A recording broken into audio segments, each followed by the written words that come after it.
Assalamualaikum warahmatullahi wabarakatuh. Halo sobat semuanya, kembali lagi bersama kami dari Dikti. Kali ini dengan sebuah podcast yang berjudul Iman Islamic Millennial in Ramadan, dengan tema menumbuhkan semangat bulan mulia guna meningkatkan produktivitas mahasiswa, bersama dengan saya Karina selaku moderator pada bincang sore kita kali ini. Dan tentunya sobat Dikti, di sini kita sudah bersama dengan narasumber yang sangat luar biasa, yakni dengan Kak Nurul Huda. Saya panggilnya Kak Huda aja. Halo Kak Huda, apa kabar? Alhamdulillah, baik. Baik ya Kak, sehat? Sehat. Sehat ya Kak, dari fisiknya aja udah sehat gitu kan Kak. Gimana puasanya Kak? Ini udah puasa ke-11? Puasa 12 hari ini. Oh, kan bulan besar ya? 12, kita kan mulai Selasa. Berarti mungkin ada kesalahan dari hitungan saya gitu ya Sobat Dikti ya. Dan Sobat Dikti, rasanya agak aneh kalau kita nggak terlalu mengenal narasumber kita pada hari ini. Jadi izinkan saya untuk membaca CV-nya terlebih dahulu ya Kak.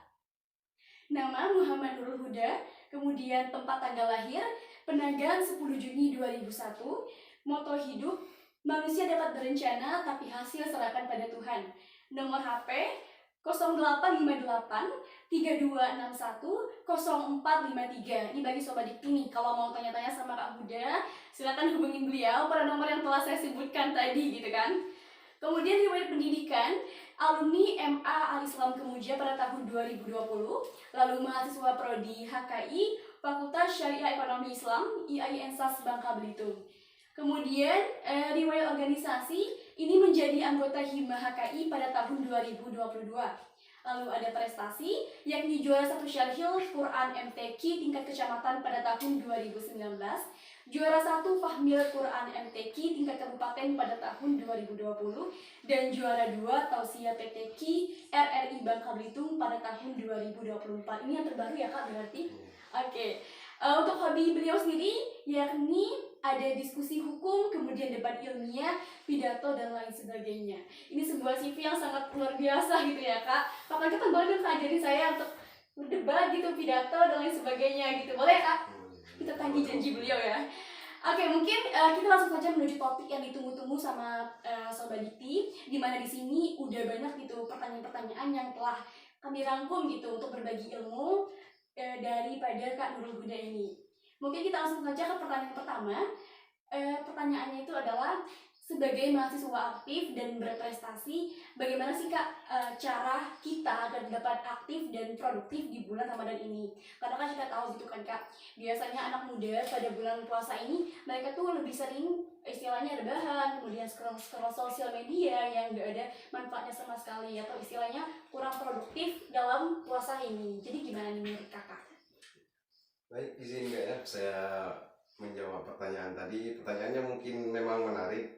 Bagaimana sih caranya seorang mahasiswa, terlebih beberapa mahasiswa yang ada di kampus kan mereka sebagai penerima beasiswa. Iya betul. Baik itu dari KIP kuliah ataupun dari Bank Indonesia atau dari Basnas dan Cahaya Pintar, mereka kan banyak mendapatkan beasiswa. Lalu mereka ketika puasa ini kelihatannya nggak ada gairah untuk melakukan hal-hal yang aktif ataupun produktif di bulan Ramadan kan. Mereka lebih banyak mager, mereka rebahan, baring-baring, scroll TikTok dan lain-lain. Mungkin menurut saya kan mereka ini ada mengamalkan sebuah hadis, yang di hadis itu disebutkan bahwa tidur di waktu puasa itu ibadah kan? Oh iya, saya pernah dengar. Saya pernah mendengar kan? Iya pernah. Tapi ketika dilihat dari segi sanadnya, hadis ini ternyata doif Kak, bukan hadis sahih. Tapi kalau dari segi ilmu hadisnya, hadis doif itu boleh dijadikan untuk hanya fadhailul a'mal, yakni keutamaan-keutamaan amal Kak. Jadi bagaimana, lanjut ke topik tadi, bagaimana kita untuk produktif? Yang pertama, kita harus selalu berusaha untuk berada di sekeliling orang-orang yang produktif juga Kak. Karena lingkungan itu sangat berpengaruh untuk karakter kita.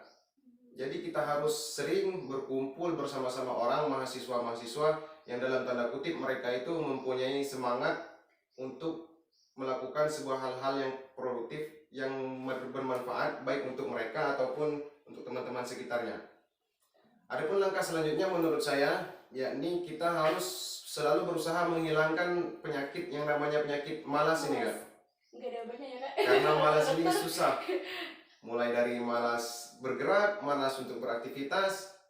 Bahkan saya punya kawan ya, dia itu kalau puasa sudah sahur itu kan misal 4:30 sudah sholat subuh, dia itu tidur kerja nggak sampai, kadang sampai sore ya.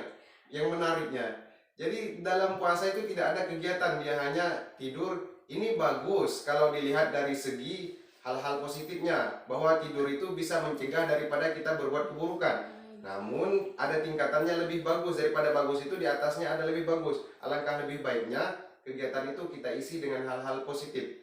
Mungkin begitu Kak untuk pertanyaan yang pertamanya. Oke, pertanyaan pertama ini, pertama itu lingkungan berpengaruh ya Kak. Berpengaruh. Kemudian juga dari usahanya kita gitu kan, untuk bangkit dari rasa malas gitu kan, kita cegah sebaik mungkin gitu ya Kak.